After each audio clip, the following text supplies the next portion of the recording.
నమస్తే welcome to 99 TV నేను Sanjana piracy వ్యవహారంలో అరెస్ట్ అయిన ఐబొమ్మ రవి కేసు విచారణలో గందరగోళం నెలకొంది. ఐబొమ్మ రవిని టెక్నికల్ ఆధారాలతో ప్రశ్నించిన పోలీసులకు పొంతనలేని సమాధానాలు చెప్తూ విచారణను గందరగోళంగా మారుస్తున్నారని సమాచారం. తాను సినిమా పైరసీ ద్వారా డబ్బు సంపాదించలేదని తెలిపాడు. బెట్టింగ్, గేమింగ్ యాప్ ప్రమోషన్ల ద్వారా మాత్రమే సంపాదించారని చెప్పినట్లు తెలుస్తోంది. అయితే ఆ యాప్ యజమానుల వివరాలను చెప్పలేదు. ఐబొమ్మ సైట్లో పనిచేసిన సిబ్బంది వివరాలపై కూడా మౌనం వహించాడు. హైదరాబాద్ సైబర్ క్రైమ్ పోలీసులు రవిని మూడోసారి కస్టడీలోకి తీసుకుని విచారణను వేగవంతం చేశారు. 3 వేర్వేరు కేసుల్లో ఒక్కో దానికి 4 రోజుల చొప్పున మొత్తం 12 రోజుల పాటు విచారించేందుకు నాంపల్లి కోర్టు అనుమతిచ్చింది. ప్రస్తుతం చెంచల్గూడ జైల్లో రిమాండ్లో ఉన్న రవిని గురువారం మధ్యాహ్నం పోలీసులు తమ కస్టడీలోకి తీసుకుని రహస్య ప్రాంతంలో విచారించారు. తొలి రోజు విచారణలో ప్రసాద్, ప్రహ్లాద్ అనే 2 వ్యక్తుల పేర్లు కీలకంగా మారాయి. వీరిద్దరికీ రవితో ఉన్న సంబంధాలపై పోలీసులు ఆరా తీస్తున్నారు. విశాఖపట్నానికి చెందిన ప్రసాద్ రవికి 10వ తరగతి నుంచే స్నేహితుడని దర్యాప్తులో తేలింది. ఇప్పటికే ప్రసాద్ ను విచారించిన పోలీసులు అతని వాంగ్మూలాన్ని కూడా నమోదు చేశారు. అయితే ప్రహ్లాద్ కుమార్ అనే వ్యక్తి ఆచూకీ మాత్రం ఇప్పటికీ అంతుచిక్కడం లేదు. ఈ ప్రహ్లాద్ ఎవరో తెలిస్తే ఐబొమ్మ నెట్వర్క్ లో ఉన్న మరిన్ని రహస్యాలు బయటకొచ్చే అవకాశం ఉందని పోలీసులు భావిస్తున్నారు.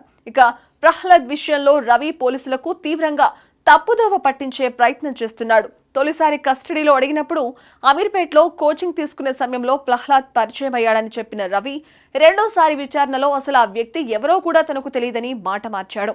కానీ పోలీసుల విచారణలో విస్తుపోయే నిజాలు వెలుగులోకొచ్చాయి. రవి తన Aadhaar, PAN card, driving licence వంటి భారతీయ ధృవీకరణ పత్రాలతో పాటు కరేబియన్ దీవులోని సెయింట్ కిట్స్ అండ్ నేవీస్ దేశ పౌరసత్వాన్ని కూడా ప్రహ్లాద్ పేరుతోనే పొందినట్లు తేలింది. ఐబొమ్మ వెబ్సైట్ ను కూడా అదే పేరుతో రిజిస్టర్ చేయడం పగడ్బందీ వ్యూహమా అనే అనుమానాలు కూడా వ్యక్తమవుతున్నాయి. తాను కేవలం సినిమా వెబ్ పోర్టల్స్ కు సేవలు మాత్రమే అందించానని, అన్ని ఉద్యోగాల మాదిరిగానే దీన్ని ఎంపిక చేసుకున్నా అంటూ ఐబొమ్మ నిర్వాహకుడు రవి పోలీస్ కస్టడీలో వెల్లడించినట్లు తెలుస్తోంది. డబ్బు సంపాదించాలనే లక్ష్యంతో వ్యాపారం చేయాలని భావించానని, పైరసీని పోటీ లేని వ్యాపారంగా భావించి దానిని ఎంచుకున్నట్లు పోలీసులకు చెప్పినట్లు సమాచారం. రెండో రోజు కస్టడీలో ఈ వివరాలు వెల్లడించారు. ఇక పలు ప్రశ్నలకు పొంతనలేని సమాధానాలు ఇవ్వడం, పూటకో కొత్త విషయం చెప్తూ తాను అమాయకుడినంటూ పోలీసులకు బురిడి కొట్టించే ప్రయత్నం చేస్తున్నాడంటూ అధికారులు చెప్తున్నారు. నిందితుడు రవి గత 6 ఏళ్లుగా సుమారు 21,000 సినిమాలను పైరసీ చేసి వాటిని ఐబొమ్మ, బప్పన్ టీవీ వెబ్ పోర్టల్స్ లో అప్లోడ్ చేసినట్లు పోలీసుల దర్యాప్తులో తేలింది.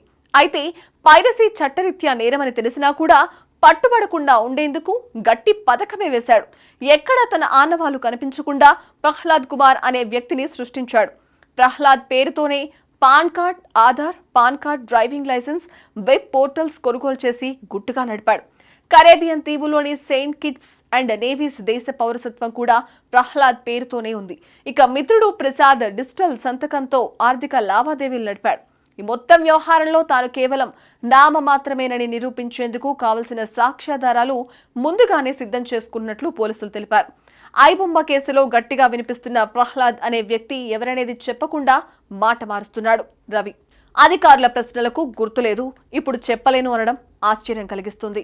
కస్టడీకి తీసుకున్న సమయంలోనే iBomma, Bappam TV web portals కు తానొక్కడే పైరసీ నడిపినట్లు అంగీకరించిన ఐబొమ్మ రవి జైలుకెళ్తే బయటకొచ్చే అవకాశం ఉండదనే భయంతోనే మాట మారుస్తున్నట్లు పోలీసులు భావిస్తున్నారు.